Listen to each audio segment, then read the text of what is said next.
فضول خرچیوں میں سے ایک فضول خرچی جو لڑکی والوں کے ذمے آن پڑی ہے زبردستی کی، جہیز کی صورت۔ یہ گویا کہ جہیز اب ہمارے معاشرے کا اور کلچر کا ایسا حصہ بن گیا ہے کہ اس کو چاہ کر کے بھی ہم ختم نہیں کر سکتے۔ ختم کرنا تو دور کی بات، دن بدن جہیز کے اسباب اور سامان میں اضافہ ہوتا جا رہا ہے، گھٹ نہیں رہا ہے، بلکہ کیا ہو رہا ہے؟ اضافہ ہو رہا ہے۔ جتنی چیزیں بطور جہیز کے دی جاتی ہیں، اور بظاہر کھل کے کوئی اس بات پر اس لیے بھی نہیں روک سکتا کہ ایک انسان یہ سمجھتا ہے کہ بھئی اگر کوئی باپ اپنی بیٹی کو جہیز کے طور پر کوئی سامان دے رہا ہے تو آپ کو دقت کیا ہے؟ اس کی بیٹی ہے، وہ اس کا باپ ہے، اس کے اپنے پیسے ہیں، اس کی مرضی اگر وہ دے دیتا ہے تو آپ کو کوئی دقت نہیں ہونا چاہیے۔ یقیناً اگر انسان خوش دلی کے ساتھ بغیر مقروض ہوئے، کسی سے قرضہ لیے بغیر اپنے آپ کو تکلیف میں ڈالے، اگر اپنی خوشی سے کچھ اسباب، کچھ سامان شادی کے موقع پر اپنی بیٹی کو دے دیتا ہے تو یہ کوئی برا نہیں۔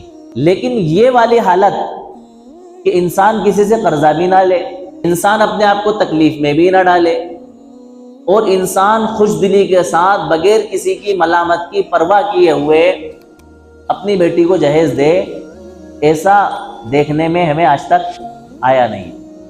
آپ لوگوں کو آیا ہو تو ہو سکتا ہے، لیکن ایسا دیکھنے میں نہیں آیا۔ ہو سکتا ہے نیت کے اوپر شک نہیں کیا جا سکتا، انسان کی نیت اپنی بیٹی کو بہت زیادہ نوازنے کی ہو، خوش دلی کی ہو، اس میں کوئی دو رائے نہیں، لیکن اس جہیز کی وجہ سے، اس کی اس خوش دلی کی وجہ سے وہ تکلیف میں مبتلا نہ ہوا ہو، ایسی کوئی بات ڈھکی چھپی نہیں ہے۔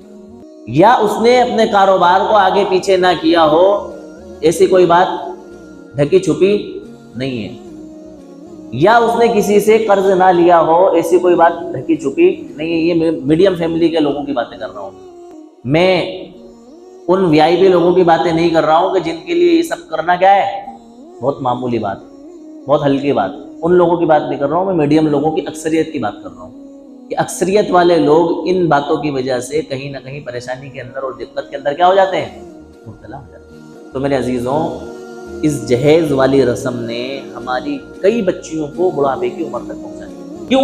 اس لیے کہ لڑکی والوں کے پاس جہیز میں دینے کے لیے پیسے نہیں ہیں، سامان دینے کے، اور ہمارے مرد حضرات بھی اتنے بے غیرت ہو گئے ہیں کہ وہ بھی یہ کوشش کر رہے ہیں کہ ہم ایسی جگہ رشتہ کریں جہاں سے لڑکی جہیز بہت زیادہ لائے۔ کھائیں گے کیا ہم جہیز؟ کیا کریں گے بتائیے آپ؟ اور ایسے فالتو سامان جہیز میں دیے جا رہے ہیں جو ضرورت میں نہیں ہے۔ آلریڈی ہمارے سب لوگوں کے گھر میں دو ایک فریج موجود ہیں، غریب سے غریب آدمی کے گھر میں ایک فریج موجود ہے، کبھی کبھی 2 فریج موجود ہیں، بڑے بڑے فریج موجود ہیں۔ اس کے باوجود لڑکی کے جہیز میں کیا دیا جا رہا ہے؟ فریج دیا جا رہا ہے۔ اب آپ کہیں گے کہ بھئی یہ تو لڑکی کے لیے دیا جا رہا ہے، لڑکے والوں کے لیے تھوڑی دیا جا رہا ہے، یقیناً لڑکے کے لیے دیا جا رہا ہے۔ کیا آپ کی بیٹی جاتے کے ساتھ ہی اپنے گھر والوں سے یعنی سسرال والوں سے الگ ہو جائے گی؟